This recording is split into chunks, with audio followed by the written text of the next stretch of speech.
The Acura TLX is one of Acura's last two American market sedans. It's got a striking face with headlights that slice across the grille with an aggressive but not quite threatening scowl. It lets you pair a shimmering, crystally blue paint with copper wheels and an ivory interior. It can be spec'd with all-wheel drive, a dark quick V6, and a matching black splitter and rear spoiler. The TLX has a lot of admirable ingredients, but at a glance, you'll confuse it for its even more admirable sibling, the Integra. This is the 2025 Acura TLX Type S. I'm Alanis King, and we are both very shiny and metallic-y today, so that's cute. Let's go for a drive and stick around for the end of this video to get this TLX's full report card.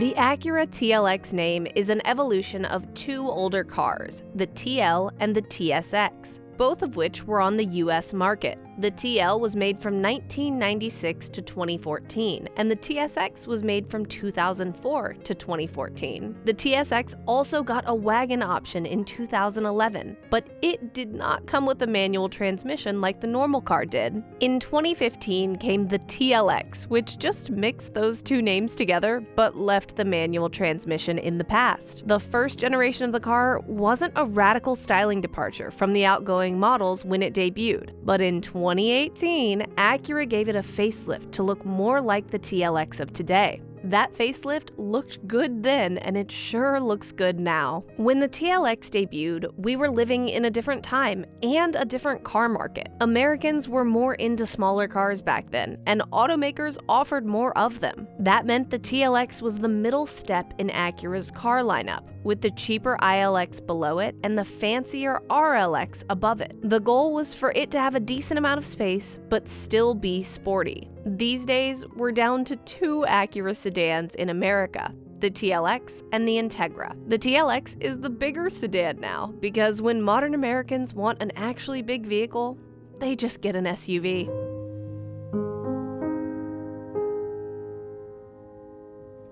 A lot of what I just said probably sounds like alphabet soup, and that is a huge problem on the modern car market. Automakers want to call all of their cars the ABC 1, 2, 3, and it's so hard to tell the difference between all of the ABC 1, 2, 3s. But if you Google the letters and numbers, you can usually find that they stand for something. Lexus's RX stands for Radiant Crossover. The Mercedes SLK translates to sporty, light, and short. And even Toyota's BZ4X means something. It's beyond zero. The 4 says it's similar in size to a RAV4, which is so weird. And X stands for crossover. But if you Google Acura TLX, there is no agreed upon modern definition of what TLX means. So it's just the TLX, I guess. But the letters do not stop there. This is an Acura TLX Type S, no matter how many times I want to call it an A-Spec. Before I started this video, I went Type S, Type S, Type S, Type S to just try to get myself out of the practice, because Type S, which has no hyphen, and A-Spec are both Acura trims, but they are very different things. An A-Spec is a sport appearance package, so if you put an A-Spec on a car, you get the same engine and output and everything like that as the normal car, but you get sportier looks and the option for a red interior and all of that. The only difference on the 2025 TLX is that the normal car comes with front-wheel drive and the A-Spec has all-wheel drive as standard. The Type S is a performance package, and just like TLX, there is no agreed upon meaning of what S means. I went so far as to find an interview by my friends at The Drive, where they asked Acura what the S in Type S and the R in Honda's Type R performance badge means. Do you know what Acura said? I quote, "While there is no set meaning to the R or S, historically Type R has been reserved for track-ready models, and Type S, while tuned on track, are more geared towards spirited, winding road performance. If you wanted to surmise them as race and sport, we wouldn't correct you." What do you mean, Acura? What do you mean Type S doesn't mean anything? Are you telling me you had a bunch of people in a conference room and someone was like, "I've got it. We're gonna call our performance badge Type S." And the room was like, yeah, that sounds awesome.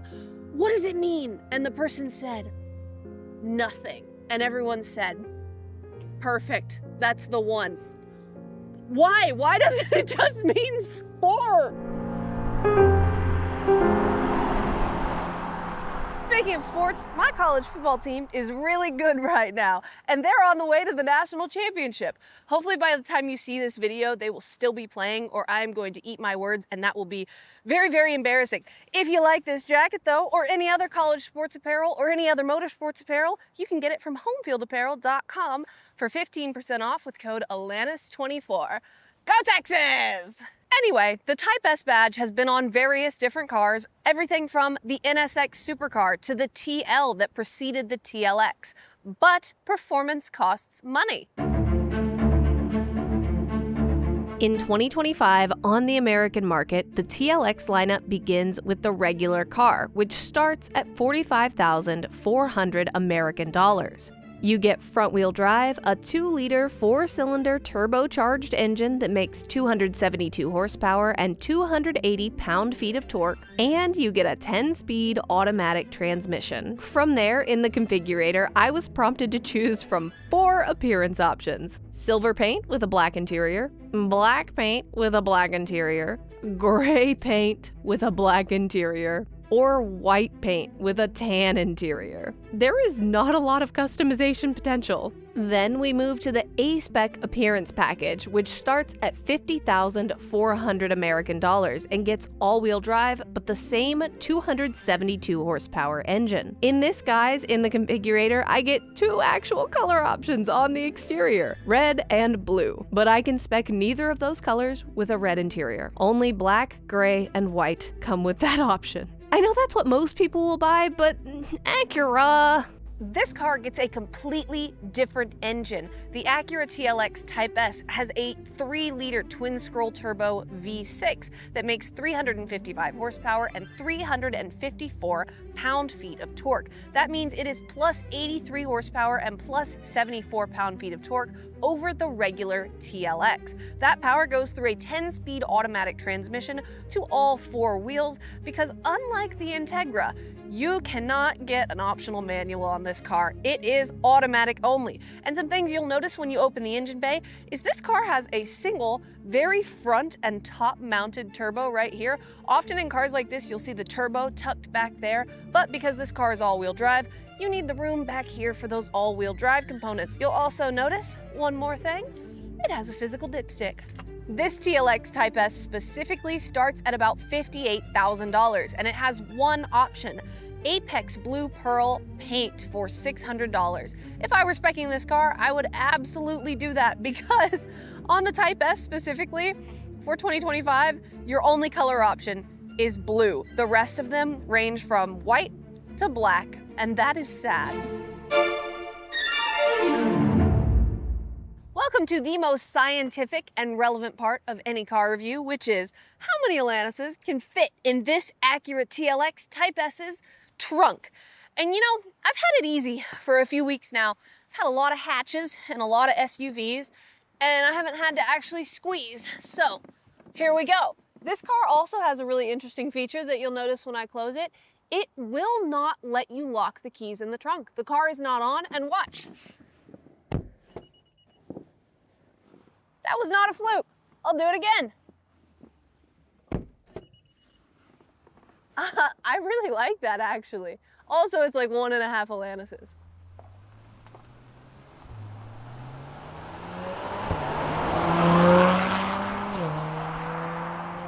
It's time to drive the Acura TLX Type S. But before we actually hard drive this, I think we should talk a little bit about market context and a little bit about the interior of this car. So I have not driven the Acura Integra Type S yet. I have heard great things about it and I'm very excited about it. But just looking at numbers and looking at the car market in general, I really struggle to see the TLX in a market with the Integra at the prices that both of these cars are at and at the specs that both of these cars are at. The Acura Integra Type S starts at about $52,000 in the model year 2025, and it's front-wheel drive and has 320 horsepower. It also comes with a manual transmission if you want that. The TLX Type S, on the other hand, starts at about $58,000. All-wheel drive, but no manual, you get a 10-speed automatic. So in my opinion, if I like Acuras and I want a sports car and I'm a car enthusiast, I'm kind of just going to default to the Integra, because the only complaint you could really have about the Integra on paper is the fact that the Integra is front-wheel drive, really, and this is all-wheel drive, which is cool and is a great thing to have. But at the same time, I'm probably going to go for the manual sports sedan with the cool name behind it instead of the TLX.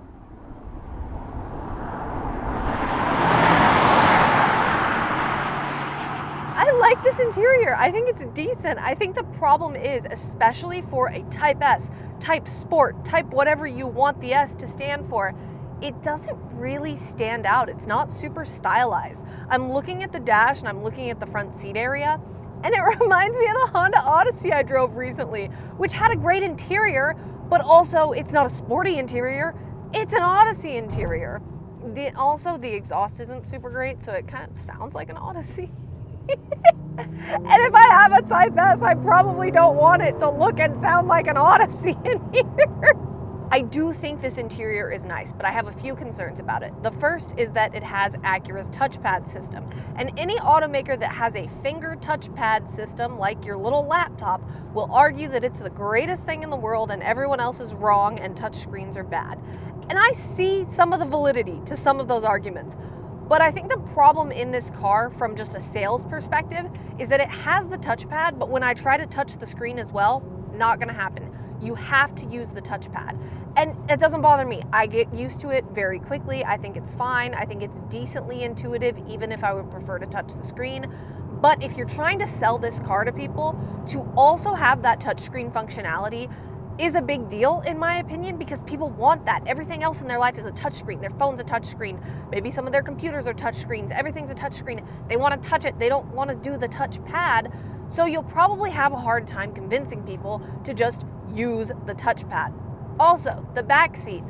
You don't get seat heaters. You have USB-C plugs in this center console back. You don't have USB-A, which is probably fine because a lot of people have already switched to USB-C plugs anyway, but you don't have the option. And the biggest thing to me is the legroom. If you look at the Acura specifications online, it will say that the TLX, which is a bigger car than the Integra, has 34.9 inches of rear legroom. And then you look at the Integra, which is the smaller car, and they advertise 37.4 inches of rear legroom. You get back there and you feel stuffed back there.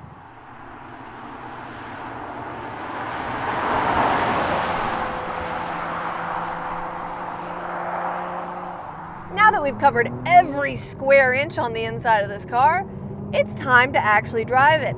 And I started this part of the video by saying that this car just doesn't sound awesome. It's fine, but it's not very loud. It's not very sporty back there, and I wish it sounded better, especially because of the fact that this car has 4 exhaust tips on the back. And you walk up to the car and you go, it says Type S, it's got 4 exhaust tips. This thing is just gonna wail, it's gonna sound amazing. And then it just doesn't really make much sound at all. It's just this low hum of sportiness underneath you, and it's like,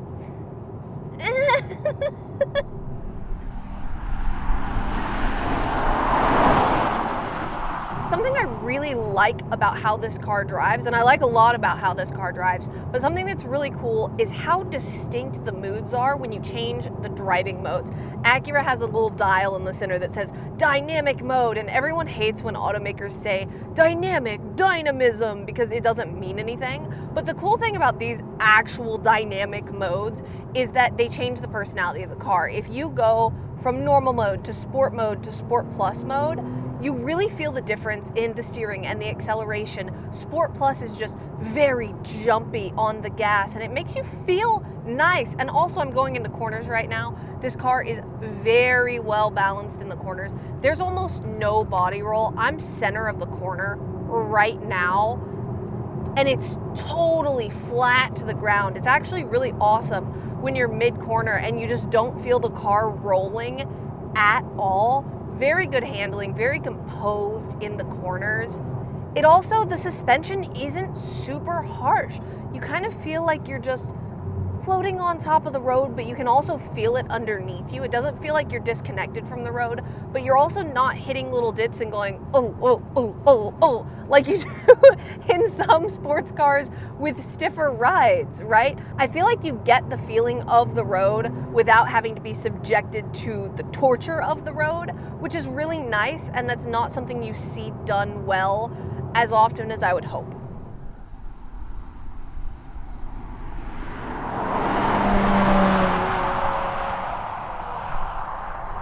The driving dynamics of this car, especially in the corners, are absolutely great. And I think that just goes along from what we know from Honda and Acura. When I talk to my friends who are also in this industry, who review cars all the time, a really common point that we get to is talking about how Honda and Acura will just engineer things to perfection. You get in a modern Civic Type R, the FL5, and it is just pinpoint perfect on everything. And this car feels great in all of the corners. There are a couple of weak spots with it though that I actually wasn't expecting it to have. So I enjoy the acceleration in Sport Plus mode. But when you brake in Sport Plus mode, you don't have those aggressive downshifts. So I'm going into a harsh corner right now. Hard brake. Not a hard downshift. Obviously I braked until I got really slow.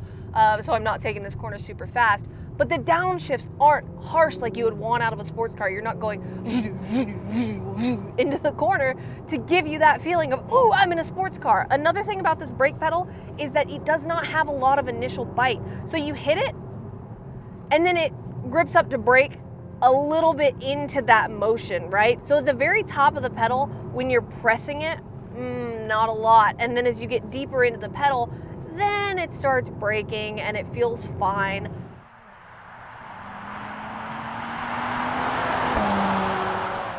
Now I did just talk about how well this car handles in the corners from a body roll perspective and just honestly a taking the corner perspective.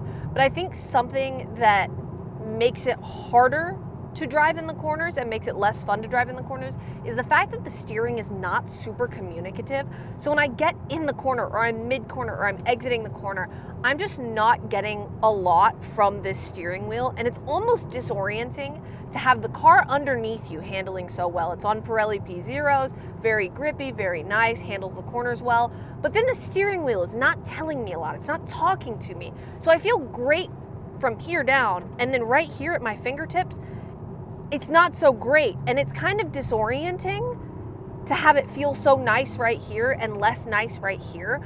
But I do think overall, this car is pretty nice. If you want a sedan with a 10-speed automatic and all-wheel drive, and you also want it to be enjoyable on a road like this, you kind of can't go wrong with the TLX.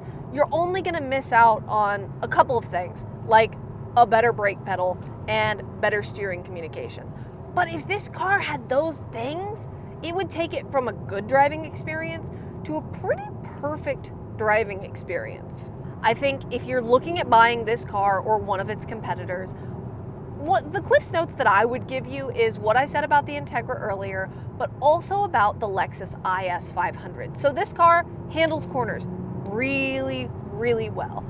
But I would say that the sound from it is very lackluster, whereas in the IS 500, I don't think it handles the corners as well as this car does, but it has a glorious V8 that the sound of it will just stick with you forever, and it's a really special car. So it depends. What do you want? Do you want that Honda engineering in the corners that just feels really nice, but also you're lacking a little bit of communication in the steering?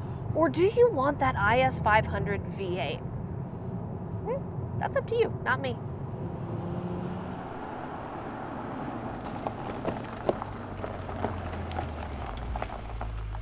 Now that we've driven the Acura TLX Type S, it's time to give it a grade. Welcome to Alanis's report card. The exterior on this car gets an A-. I love all of the lines and the sculpting and how it looks, but I am docking points for the fact that it doesn't come in a lot of exterior colors. You get white, gray, black, red, and blue. What else, Acura, please?